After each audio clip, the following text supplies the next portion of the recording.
want to write for somebody else. I want to write for myself. I want to be a director. So directors are given a haloed position. Content writers actually have no place even on your format to actually display themselves. Yeah, so just a slight correction on that, sir. The last piece that was in the demo was upload your own script or upload your own content. So we made a very conscious effort actually to focus on that, right? Which is, the world is just not about actors and actresses and dancers and DOPs. They're only really as good as the content that you give them to perform on, right? No, but see, you have to understand one thing. Our film industry as such is relatively illiterate. Nobody reads. Nobody reads.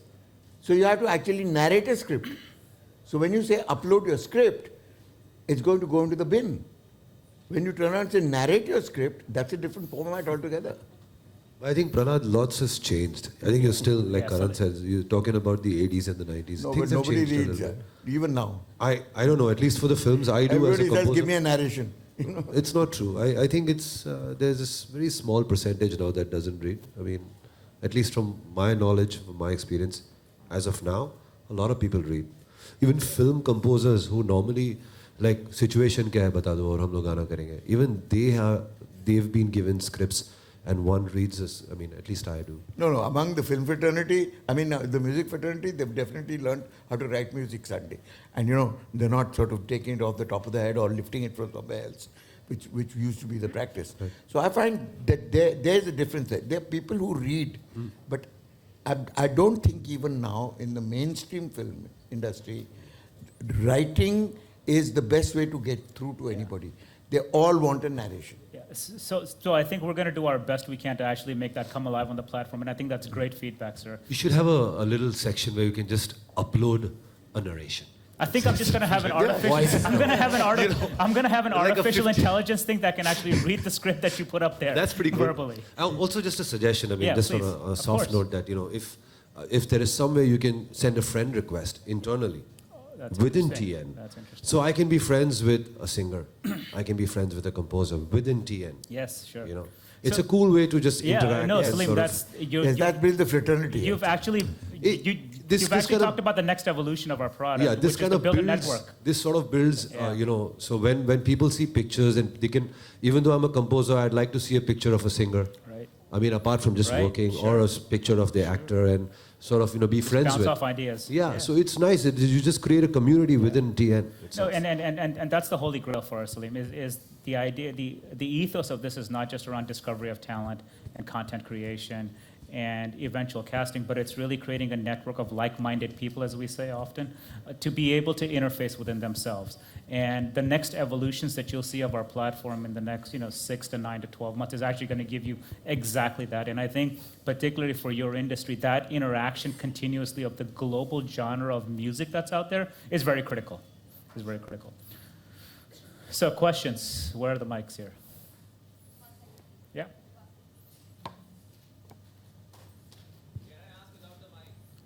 Sure, go for it. Do you think good looks overpower talent? Yeah. I mean, that's... I don't know what your concept of good looking is. It could be different from mine. But I think if I use the word conventional, I think the biggest superstars of this country probably don't conform to traditional and conventional good looks. So obviously, to answer that question, I don't think it has anything to do with the way you look, because beauty just stops at a point and talent has to take over. Right. Because beauty, as you know, and no matter how poetic we get about beauty, after a point it does fade. And talent has to take over, because eventually, I mean, if you're not talented, I don't think you can stand a chance on any entertainment format. So I think we had a question up there. Hello. Hi. Good afternoon. Mr. Ashutosh, my question is directed to you. You started your career with acting and then ventured into multiple things. So how important do you think it is today for a talent to pitch a multiple skill set? No, I don't think a talent should project too many things at a time. He needs to have one core talent that he should project. And then grow into other things. The others can follow. Because if you don't have that focus, it also kind of deviates from what the employer is looking at. You don't want to be told that मैं ये भी कर सकता हूँ, मैं ये भी कर सकता हूँ, ये भी कर सकता हूँ. And you're like, one sec, I just want, but can you do this? I just want a singer or an actor. So I think you should focus on one strain first, one stream, and then open your wings.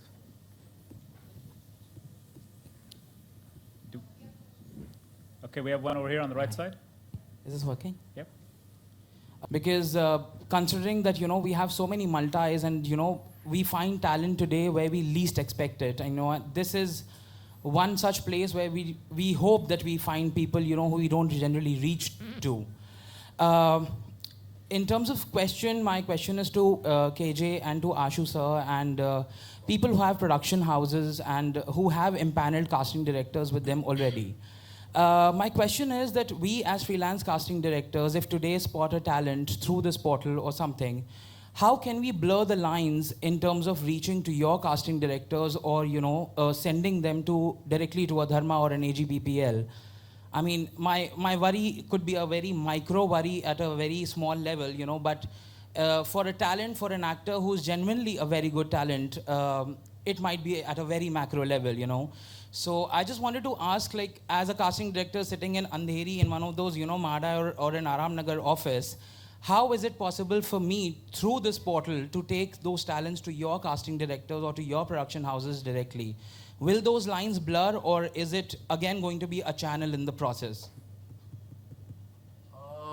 I can speak for myself when I say that we don't have a one casting director. Like I think Shanu casts only for YRF. I don't think that we have one. We work with multiple casting directors. So in that respect, I mean, if at all one does engage with this digital concept of casting, all doors at Dharma open. You just have to get in touch with the EPs of the film, and it's a very simple process, and we encourage that.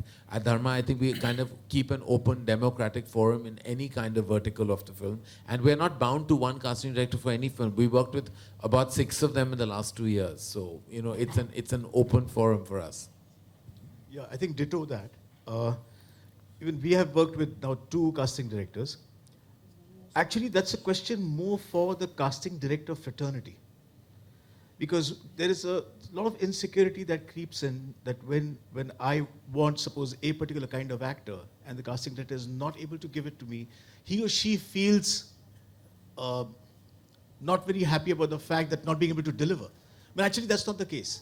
So it's between the networking of casting directors that you might have a certain actors in your bouquet and you need to have an exchange. So even like what you said, it doesn't matter to us whether it's coming from you or from somebody else. What is important is we need someone to fit our requirement. So that can be in every... Also, I just want to add here, that what I like most about this portal is also that, when I was doing Jodha Akbar, we needed these oboe players and particular instruments. And at that time, we had to go searching all over, and we found 2 in Canada, 2 in somewhere in Europe, and had to source them and get them. It took some time for us to do. Yeah. But for a portal like this, I think it'll be easier for me to reach out to a very obscure artist who specializes in some kind of expertise and get him for my movie. Or for it can be anybody else's requirement. It can be a musician's requirement, So I think that's a one. That's a lovely aspect. great example. One of the Ashu, sir. questions that example. he wants to know and didn't ask was that how does he monetize his flock with a casting director? Yes. Because a casting director is paid by the production house. A freelance casting director actually takes the money from the model who he recommends to whoever he recommends it to. Yes. Yes. So if he recommends a particular model, then he to a casting director, he loses them. Right. And how does he then monetize his efforts? Yes. I think he has the answer to that through my team already. So, but I think, hold on one second. I think Samir actually has a unique perspective on this, given how much castings they have to do with raw talent. Yeah, I mean, the way to look at it is that movies have limited bandwidth. The fact that the directors like Karan and Ashutosh will only do these many movies in a year. And then the second amount where you actually get tonnage and throughput is television. And the third, which is really a separate industry altogether, is the world which we are part of, which is digital. I mean, In UTV, we created a show called Chikipedia, which was meant only for the web. And in that, we casted Tahir Raj Bhasin. In fact, because of that series, then he got noticed by Yash Raj and was then in Mardani. So Tahir, to a large extent, was discovered because of a digital web series. The girl who was cast opposite him, Nafisa, actually has a good career on television now. So I think what's happened now, in fact, at Culture Machine, a lot of our product, whether it's on Being Indian or Blush, while we have mainstream Bollywood talent which comes for the big video, a lot of the talent actually keeps getting called regularly for films. So I think one step to think about is like a funnel. On the top end, you have digital, where you have a lot of tonnage of content, and because of that, talent gets discovered, and quite frankly, it gets watched by millions of people. So you get your face in front of like 150 million people who access portals like YouTube and Facebook and actually get to prove your talent in whatever genre which you are there, whether it's singing or acting or directing, or even people on art and art design actually get